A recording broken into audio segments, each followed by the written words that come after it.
Hello दोस्तों, आपके अपने YouTube channel online SK classes Bihar में बहुत बहुत स्वागत है। आज के इस वीडियो में हम लोग देखेंगे संस्कृत के दूसरे नंबर चैप्टर पाटलिपुत्र वैभवम के सभी महत्वपूर्ण ऑब्जेक्टिव प्रश्नों को, जो आपके बोर्ड एग्जाम के लिए बहुत ही महत्वपूर्ण है। इसलिए आप एक भी प्रश्नों को न छोड़िए और वीडियो को लास्ट तक देखते रहिए। तो आइए, हमारा पहला प्रश्न है, किसके काल में पाटलिपुत्र की रक्षा व्यवस्था उत्कृष्ट थी? किसके काल में पाटलिपुत्र की रक्षा व्यवस्था उत्कृष्ट थी? तो चंद्रगुप्त मौर्य के समय में पाटलिपुत्र की रक्षा व्यवस्था अति उत्कृष्ट थी, यानी कि ऑप्शन नंबर ए सही होगा। चलिए अगला क्वेश्चन देखते हैं। क्वेश्चन नंबर 27, गोल घर कहाँ है? ये देखिए, इतना बबुआ क्वेश्चन पूछ दिया है। गोल घर जो है पटना में है, कौन नहीं जानता है। तो चलिए, गोल घर कहाँ है? गोल घर पटना में है, यानी कि ऑप्शन नंबर बी सही होगा। चलिए अगला क्वेश्चन देखते हैं। पटना में हमेशा युद्ध, आग और बाढ़ का भय रहेगा, किसने कहा था? पटना में हमेशा युद्ध, आग और बाढ़ का भय रहेगा, ये जो है महात्मा बुद्ध ने कहा था, यानी कि भगवान बुद्ध ने कहा था। और भगवान बुद्ध के समय में ही पाटलिपुत्र का नाम जो है पाटलीग्राम था। तो ये भी क्वेश्चन पूछता है कि भगवान बुद्ध के समय में पटना का नाम क्या था? तो पटना का नाम इनके समय में पाटलीग्राम था। तो यहाँ पे क्वेश्चन है कि पटना में हमेशा युद्ध, आग और बाढ़ का भय रहेगा, किसने कहा था? तो भगवान बुद्ध ने कहा था, यानी कि ऑप्शन नंबर ए सही होगा। चलिए अगला क्वेश्चन देखते हैं। अगला प्रश्न है, गुरु गोविंद सिंह का जन्म स्थान किस नाम से प्रसिद्ध है? गुरु गोविंद सिंह का जन्म स्थान जो है गुरुद्वारा नाम से प्रसिद्ध है, यानी कि ऑप्शन नंबर बी सही होगा। चलिए अगला प्रश्न देखते हैं। कुटनिम काव्यस्य रचनाकारः कः? यानी कि कुटनिम्ताख्य काव्य की रचना जो है किसने किया है? तो दामोदर गुप्त ने किया है, यानी कि इसका ऑप्शन नंबर बी सही होगा। चलिए अगला प्रश्न देखते हैं। अगला प्रश्न, पटना शब्द किस शब्द से बना है? पटना शब्द किस शब्द से बना है? तो पटना शब्द जो है पतन शब्द से बना है, यानी कि ऑप्शन नंबर सी सही होगा। चलिए अगला प्रश्न देखते हैं। सिखों के 10वें गुरु कौन थे? सिखों के 10वें गुरु कौन थे? तो सिखों के 10वें गुरु गुरु गोविंद सिंह जी थे, यानी कि ऑप्शन नंबर सी सही होगा। चलिए अगला प्रश्न, पाटलिपुत्र किस प्रांत की राजधानी थी?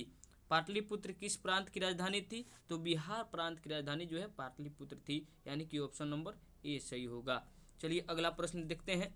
दामोदर गुप्त ने किस काव्य की रचना की? तो दामोदर गुप्त ने कुटनिम्ताख्य, यानी कि ऑप्शन नंबर डी सही होगा। चलिए अगला प्रश्न देखते हैं।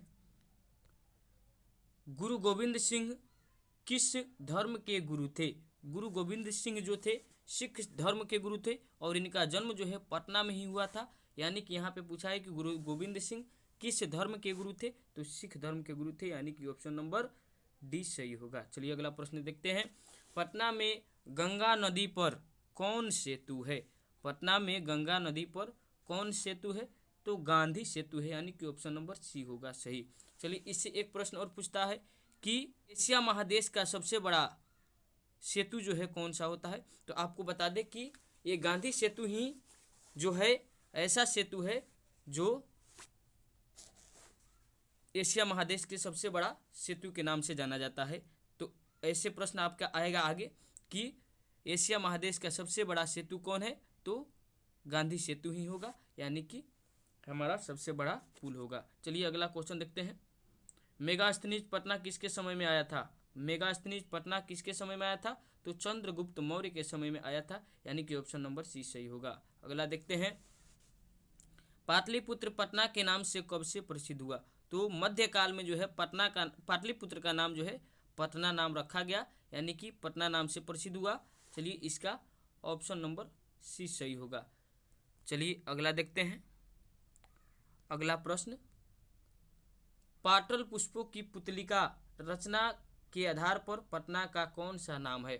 यहाँ पे पाटल पुष्प, आपको बता दें कि पटना में पाटल पुष्पों की खेती जो है अधिक मात्रा में की जाती थी, जिसके कारण पाटल पुष्पों की अधिक खेती के कारण ही पटना का नाम जो है पाटलिपुत्र रखा गया था, यानी कि ऑप्शन नंबर सी सही होगा। पाटल पुष्पों की पुतलिका रचना के आधार पर पटना का नाम जो है पाटलिपुत्र रखा गया था। ऑप्शन नंबर सी सही होगा। चलिए अगला देखते हैं 40 नंबर। पटना का इतिहास कितना पुराना है? पटना का इतिहास कितना पुराना है?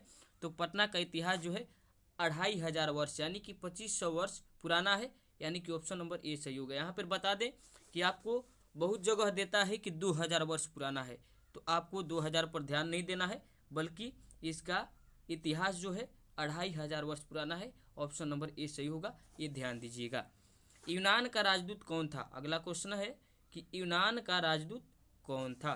तो यूनान का राजदूत जो था मेगास्थनीज था, यानी कि ऑप्शन नंबर सी सही होगा इसका। चलिए अगला प्रश्न देखते हैं। कौमुदी महोत्सव किस ऋतु में मनाया जाता था? कौमुदी महोत्सव किस ऋतु में मनाया जाता था? तो शरद ऋतु में मनाया जाता था, यानी कि ऑप्शन नंबर डी सही होगा। चलिए अगला देखते हैं प्रश्न। अगला प्रश्न है पटना नगर की पालिका देवी कौन है? पटना नगर की पालिका देवी का नाम जो है पटन देवी है, यानी कि ऑप्शन नंबर सी सही होगा। अगला देखते हैं काव्य मीमांसा के कवि कौन है? तो काव्य मीमांसा के कवि राजशेखर हैं, यानी कि ऑप्शन नंबर ए सही होगा। चलिए अगला देखते हैं। गुरु गोविंद सिंह का जन्म स्थान कहाँ है? गुरु गोविंद सिंह का जन्म स्थल कहाँ है? तो गुरु गोविंद सिंह का जन्म स्थल यही पाटलिपुत्र में हुआ है, यानी कि ऑप्शन नंबर ए सही होगा। चलिए अगला प्रश्न देखते हैं। परिभूत पुरंदर स्थानम की संज्ञा किसे दी गई है? तो परिभूत पुरंदरम स्थानम का संज्ञा जो है पाटलिपुत्र नगर को ही दिया गया है, यानी कि ऑप्शन नंबर ए सही होगा। चलिए अगला प्रश्न देखते हैं। अगला प्रश्न, सरस्वती का कुलगृह कौन सा महानगर था? सरस्वती का कुलगृह जो है पाटलिपुत्र महानगर ही था। यहाँ पे कई विद्वान लोगों ने शिक्षा ग्रहण की थी। पाणिनि, पिंगल जैसे विद्वान भी यहीं शिक्षित हुए थे। तो यहाँ पे क्वेश्चन है कि सरस्वती का कुलगृह कौन सा महानगर था? तो पाटलिपुत्र था, यानी कि ऑप्शन नंबर सी सही होगा। चलिए अगला प्रश्न देखते हैं। पाटलिपुत्र वैभवम पाठ में किस शहर का वर्णन है? पाटलिपुत्र वैभवम पाठ में पटना शहर का वर्णन है, यानी कि ऑप्शन नंबर सी सही होगा। चलिए अगला प्रश्न देखते हैं। कालचक्र के कारण कितने वर्ष तक मध्यकाल में पटना की स्थिति जर्जर रही?